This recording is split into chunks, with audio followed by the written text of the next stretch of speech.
고린도전서 11장 17절에서 26절까지 말씀 한 절씩 교독합니다. 내가 명하는 이 일에 너희를 칭찬하지 아니하나니 이는 너희의 모임이 유익이 못되고 도리어 해로움이라.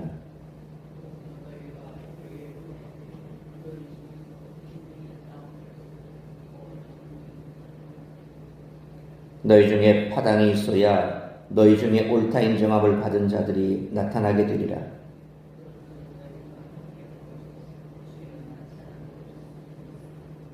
이는 먹을 때에 각각 자기의 만찬을 먼저 갖다 먹으므로 어떤 사람은 시장하고 어떤 사람은 취함이라.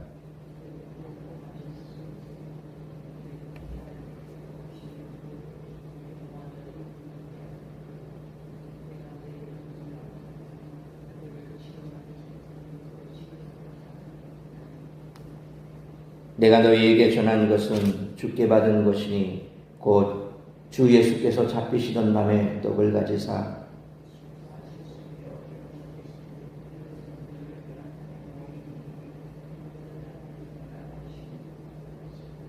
식후에 또한 그와 같이 잔을 가지시고 이르시되 이 잔은 내 피로 세운 새 언약이니 이것을 행하여 마실 때마다 나를 기념하라 하셨으니 너희가 이 떡을 먹으며 이 잔을 마실 때마다 주의 죽으심을 그가 오실 때까지 전하는 것이니라. 아멘. 바울은 오늘 본문을 통하여 고린도 교회의 무질서한 주의 만찬 곧 애찬과 성찬에 대해서 언급합니다. 그는 교회 안에서 부자들이 편당을 지어 애찬을 훼손하고 많은 사람들이 성찬을 오용함으로 성례를 더럽히는 일에 책망합니다. 초대교회 전통에서 성찬 전의 애찬은 예수 그리스도 안에서 주시는 하나님의 은혜에 감사하며 성도 간의 사랑의 교제를 나누기 위한 것이었습니다. 그런데 부자들이 자기들이 가져온 음식과 포도주를 먼저 먹고 위함으로 가난한 자들로 수치심과 모멸감을 느끼게 했습니다. 이것은 하나님의 교회를 업신여기는 행동이었습니다. 그래서 2절에서 칭찬하노라 했던 바울은 오늘 보면 17절에서 칭찬하지 않는다고 말합니다. 뿐만 아니라 22절에서도 칭찬하지 않는다는 말을 반복합니다. 교회의 모임은 기쁨이 되고 은혜가 되어야 하는데 모임이 도리어 분열을 가져오고 부끄러움을 느끼게 만든다면 사도의 칭찬을 받을 수 없습니다. 사도들이 전하여 준 복음의 진리를 굳게 지키며 복음에 합당한 교회 생활로 모든 성도가 행복한 교회를 만들어 나가야 합니다. 주의 만찬은 예수님의 죽으심을 기념하여 시행하지만 주의 부활과 재림을 함축하는 성례입니다. 나를 기념하라는 예수님의 말씀에 따라 우리를 위해 십자가에서 피 흘리시고 찢기신 주님의 고난과 죽으심을 교회가 기념하는 것입니다. 주의 만찬은 성도들에게 은혜의 방편으로서 유익이 되도록 시행되어야 합니다. 고린도 교회에 있었던 주의 만찬은 주의 만찬으로 보기 어려울 정도로 혼란스러웠습니다. 주의 만찬으로 인해 교회는 연합하고 하나 된 것이 아니라 분쟁과 부끄러움에 빠졌습니다. 고린도의 사회적, 경제적 환경이 고린도 교회의 모임에 그대로 반영이 되었습니다. 하나님의 교회는 세상과 다릅니다. 사회적 지위와 경제적 능력이 있는 일부 성도만 교회 안에서 특권을 누리는 것은 하나님의 교회를 업신여기는 행동입니다. 교회 안에는 다양한 사람들이 있습니다. 하나님은 그들 모두를 부르셨고 귀하게 여기십니다. 빈궁한 자들을 부끄럽게 하거나 약한 자를 무시하는 교회 내의 활동은 그들을 교회로 불러 함께 주의 만찬에 참여하게 하신 하나님의 뜻을 저버리는 것입니다. 오히려 사회에서 냉대받고 경제적인 어려움을 겪는 사람이 하나님의 교회에서 사랑과 격려를 받으며 도움을 받을 수 있는 환경이 되어야 할 줄로 믿습니다. 예배 문제를 다루면서 먼저 옷차림에 대해 설명한 바울은 이어서 성만찬에 대해서 가르칩니다. 바울은 고린도 교회의 성만찬이 다행적으로 이루어져 성도의 교제를 이루기는커녕 도리어 해치고 있다는 보고를 받습니다. 따라서 이와 같은 오늘 본문의 말씀을 통해 우리들이 깨달아야 할 것은 첫째로 17절로 19절 말씀처럼 교회는 십자가로 인해 하나된 공동체라는 사실을 잊어서는 안 된다는 것입니다. 바울은 2절에서 예배 때의 옷차림에 대한 전통을 잘 지킨 것을 칭찬했지만 오늘 본문 17절에서 성만찬에 대해서는 너희 모임이 도리어 해롭다라며 질타하고 있습니다. 바울은 편지의 첫 부분부터 고린도 교회의 분쟁에 대해서 다루었기 때문에 여기서는 길게 얘기하지는 않았지만 18절로 19절 말씀처럼 주의 만찬을 기념하기 위해 모일 때 그들 중에 분열이 있다는 말을 들었는데 그것이 어느 정도 사실이라고 믿었고 그래서 다소 냉소적인 표현까지 사용하며 분쟁 문제를 지적합니다. 여기서 파당이라고 번역된 헬라어 하이레시스라고 하는 말은 영어로 헤로시, 헤로시의 어원이 된 말로 이후에 이단이라는 의미로 사용되었습니다. 그러니까 19절 말씀은 너희 중에 이단이라도 나와야 그 중에 올바른 사람이 누구인지 드러나겠구나 라는 그런 의미입니다. 무리를 지어서 당을 만드는 일종의 끼리끼리 이 정도 내용이 아니라 아주 신랄하게 지금 바울은 책망하고 있는 거거든요. 그러니까 주의 만찬에 대해서 너희가 지금 오해뿐만 아니라 아주 이상한 짓을 하고 있다. 이건 이단의 짓이다.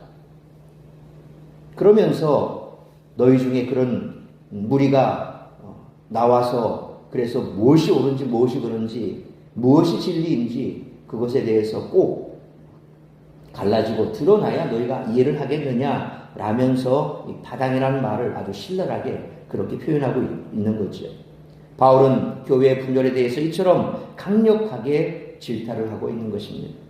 교회는 하나입니다.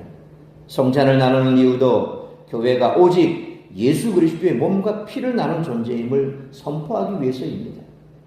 그러므로 교회는 원래 하나 될 수 없는 자들이 모인 십자가에서 모든 벽을 허무신 주님으로 인해 하나된 공동체임을 항상 잊지 않고 기억하는 우리 모두가 되시기를 축원합니다.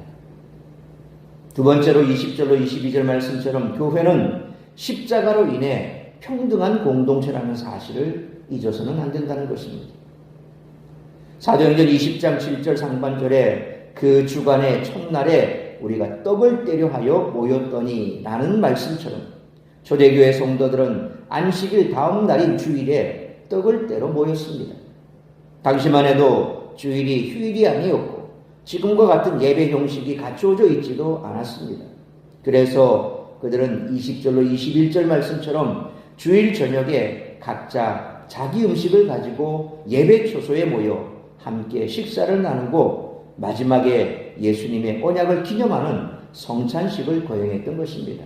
그래서 성찬식에 앞서서 함께 모여서 가지고 온 음식들을 나누는 애찬이 있었던 거죠. 문제는 이 과정에서 낮에 일하지 않아도 되는 부자들이 많은 음식을 가지고 와서는 일과를 끝내고 늦게 도착할 수밖에 없는 노예나 가난한 노동자 출신의 성도들을 기다리지 않고 곧장 먹고 마시기를 시작했다는 데 있습니다. 요즘같이 일하는 시간이 딱 정해져 있어서 몇 시 출근해서 몇 시 퇴근 이런 시간이 없었죠. 그러니까 노동자들이나 노예들은 주인이 시키는 대로 해야 됩니다. 밤늦게까지 일할 수도 있습니다. 할 일이 많으면 아주 더 늦게까지 있을 수가 있겠죠. 그러니까 늦게까지 하루 종일 일하다가 와서 이제 모여서 예배를 참여해야 되는데 와보니까 이미 만찬, 애찬이 진행이 됐었고 할 일 없이 놀고 있는 돈 많은 부자들이야 시간 되면 밥을 먹어야죠. 그게 습관이니까. 그러니까 기다리지 않고 시간 됐을 때 우리 먹자. 그리고 애찬을 나누고 또 애찬 이후에 성만찬, 소위 이제 성찬식이 진행이 돼야 되는데 근데 그것도 자기네들끼리 그냥 가져온 고급 요즘 와인 정도 되겠죠. 그런 걸 나누어서 먹고 마시다 보니 벌써 배는 부르고 마셔서 취하고 이런 이상한 일이 벌어지는 겁니다.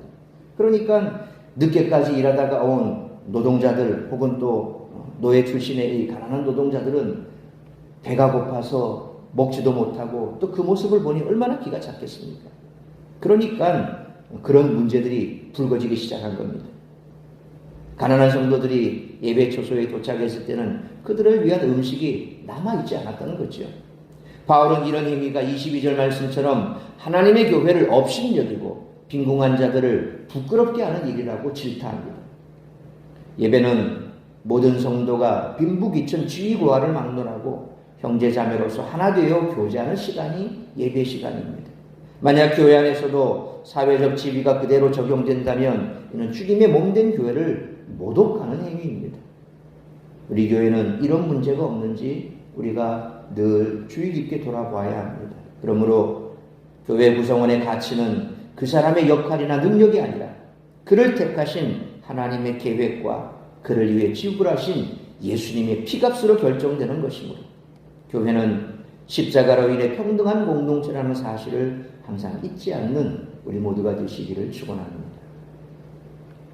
세 번째로 23절로 26절 말씀처럼 교회는 십자가를 따라 섬기는 공동체라는 사실을 잊어서는 안 된다는 것입니다. 초대교회의 예배는 정령맞은 예전을 가지고 있지 않았습니다. 그래서 성찬의 의미를 잘 모르는 사람은 신앙인들끼리 함께하는 식사 모임에 종교적 의식이 가미된 것이 성찬이라 그렇게 오해할 수도 있었습니다. 그럴 수밖에 없는 것이 돈 많은 사람들 자기들 좋은 음식 싸가지고 와서 지네들끼리 먼저 먹어버립니다. 거기에 이제 나중에 와서 거기 예수님의 이것은 너희를 위해서 흘리신 예수님의 몸이다 피다 이러고 이걸 먹고 마시라 이제 그렇게 하니까 여기에 먹는 것에 요게 조금 더 추가돼요. 소위 말하면 인간적인 이런 사적인 음식 모임, 만찬 모임에 이 기독교적인 그런 예배적인 내용이 약간 가미된 이 정도로 그들이 생각할 수밖에 없는 상황이 돼버린 거죠. 그래서 바울은 23절 상반절 말씀처럼 고린도 교회 초창기에 성도들에게 성찬식의 의미를 전해 주었지만 다시금 그 의미를 가르치고 있다는 것입니다. 그래서 23절 상반절에 뭐라고 그럽니까? 내가 너희에게 전한 것은 주께 받은 것이니 이미 전했다는 거죠. 그러니까 초창기부터 이 성찬의 의미가 무엇인가 그들에게 가르쳐 줬던 겁니다. 그런데 지금 와서 보니까 또 역시나 그들이 그것을 오해하고 제대로 의미를 모르고 있기에 다시금 그 의미를 가르치고 있는 겁니다. 23절 하반절로 25절 말씀처럼 성찬은 예수님이 자신의 몸과 피를 우리에게 나눠주신 일을 기념하는 의식입니다. 바울은 26절 말씀처럼 그리스도인이 성찬을 행하는 것이 주님의 죽으심을 그가 오실 때까지 전하는 일이라고 말합니다. 바울은 성찬이 단지 교제의 의미만 있는 것이 아니라 세상에 십자가의 복음을 전하는 의미까지 함께 가지고 있다라고 가르칩니다. 우리도 성찬에 참여할 때 성찬의 의미를 되새기며 주님의 죽으심을 기억해야 합니다. 그러므로 교회는 목숨을 바치심으로 죄인을 섬겨주신 주님을 믿고 따라가는 공동체이므로 교회가 십자가를 따라 섬기는 공동체라는 사실을 항상 잊지 않고 섬김의 본을 보이는 우리 모두가 되시기를 축원합니다. 사랑하는 성도 여러분, 예배 그 중에서도 성찬은 주님의 죽으심이 재현되는 시간입니다. 십자가와 부활의 사건은 우리가 성찬을 함께 나눌 때 우리 안에서 그 사건이 다시 일어나는 의미를 가집니다. 이 놀라운 신비에 다른 성도들을 동참할 수 없게 하거나 엄숙함과 중요성을 무시해서는 안 됩니다. 예수님이 직접 제정하신 이 의식에 우리는 바른 마음가짐으로 임해야 합니다. 그러므로 교회는 십자가로 인해 하나 된 공동체라는 것과 십자가로 인해 평등한 공동체라는 것과 십자가를 따라 섬기는 공동체라는 사실을 항상 잊지 않고 예수 그리스도 안에서 사랑과 섬김으로 하나 된 아름다운 사랑의 공동체를 만들어 나가는 우리 모두가 되시기를 주님의 이름으로 축원합니다. 기도하겠습니다. 걸어가신 아버지 하나님, 은혜와 사랑을 감사합니다. 오늘도 이 새벽을 깨워 말씀으로 예배로 하루를 시작하게 하시니 감사합니다. 오늘 바울이 고린도 교회의 성만찬 문제가 얼마나 심각한지에 대해서 지적하면서 또한 그 의미를 제대로 알지 못하여 오해하고 있고 또 그러한 오해 속에서 성도들 간에 분열이 일어나고 있다는 사실을 지적한 바울의 그 말씀이 오늘 우리 교회 안에서는 없는지 다시 한번 돌아볼 수 있기를 원합니다. 우리는 예수 그리스도의 십자가의 그 피공로로 의하여 하나님께서 우리를 불러 자녀 삼아주시고 거룩한 공동체 일원으로 우리를 삼아주셨습니다. 우리는 예수의 피로 하나 된 사랑의 공동체여야 되고 섬김의 공동체가 되어야 합니다. 예수님께서는 우리를 사랑하셔서 십자가에 자신의 몸을 내어주셨고 또한 자신의 몸을 찢어 피를 흘려주셨습니다. 그로 우리가 하나님의 자녀가 될 수 있었고 주님의 몸된 교회가 될 수 있었던 것입니다. 교회는 이처럼 십자가로 하나 된 공동체이며 또한 십자가로 인해 평등한 공동체라는 사실, 그리고 십자가를 따라서 섬기는 공동체라는 사실을 항상 잊지 않기를 원합니다. 교회 안에서는 모두가 하나입니다. 높고 낮음도 없고 또한 빈부와 귀천이 없기에 우리가 서로서로 십자가의 사랑으로 하나 되어야 할 것입니다. 우리 교회가 그런 교회가 될 수 있기 위해 우리 스스로가 먼저 낮아지고 섬기고 또 예수 그리스도의 성찬에 참여할 때마다 우리 모두는 주님의 그 몸과 피에 하나로 뭉쳐진 아름다운 공동체라는 사실을 항상 잊지 않고 그러한 공동체를 만들어갈 뿐만 아니라 세상 가운데 이 주님이 오실 때까지 이 만찬의 의미를 세상 가운데 전하라고 말씀하신 그 복음의 우리가 증거자가 될 수 있기를 원합니다.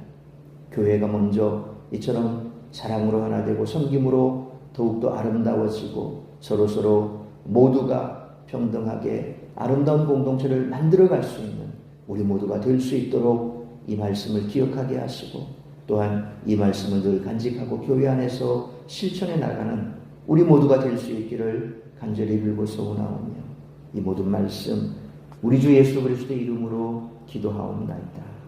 아멘.